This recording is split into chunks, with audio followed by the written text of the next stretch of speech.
Welcome to చిట్టి చినుకులు stories friends. ఈరోజు కథ ఏమిటో చూద్దామా? చిట్టి ఉడత మరియు ఆ పాత రేడియో. ఒక చిన్న పల్లెటూరులో ఊరు చివర ఒక పెద్ద మామిడి చెట్టు ఉండేది. ఆ చెట్టు మీద చిక్కు అనే చిన్న ఉడత నివసించేది.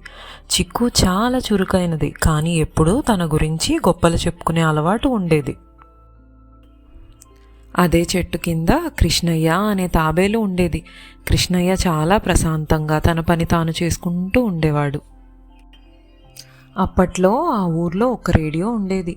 ప్రతి సాయంత్రం పక్షులు, జంతువులన్నీ ఆ చెట్టు కింద చేరి రేడియోలో వచ్చే పాటలన్నీ వినేవి. చిక్కు ఎప్పుడూ కృష్ణయ్య తాబేలుని ఎగతాళి చేస్తూ ఉండేది. కృష్ణయ్య మాత్రం ఏమీ అనేవాడు కాదు. చిరునవ్వు నవ్వి మౌనంగా ఉండేవాడు. అదే రాత్రి అకస్మాత్తుగా పెద్ద వాన మొదలైంది. ఉరుములు మెరుపులతో గాలివాన బీభత్సం సృష్టించింది. కాలువ పొంగి నీరు చెట్టు మొదల వరకు వచ్చేసింది. చిక్కు భయంతో వణికిపోయింది. తనకు వేగంగా పరిగెత్తడం వచ్చు, కానీ ఈదడం అస్సలు రాదు. ఇంతలో పెద్ద గాలికి కొమ్మ విరిగి చిక్కు నీటిలో పడిపోయింది. చిక్కు నీటిలో మునిగిపోతుండగా కృష్ణయ్య వెంటనే నీటిలోకి దిగాడు. నిదానంగా నడిచే కృష్ణయ్య నీటిలో మాత్రం చాలా బలంగా ఈదగలిగాడు. కృష్ణయ్య తన వీపు మీద చిక్కుని మరికొన్ని చిన్న పక్షుల్ని ఎక్కించుకొని అందరినీ సురక్షితమైన ప్రదేశానికి చేర్చాడు. తెల్లవారేసరికి వాన తగ్గింది. చిక్కుకి తన తప్పు అర్థమైంది. కృష్ణయ్యను చూసి సిగ్గుతో తల వంచుకుంది.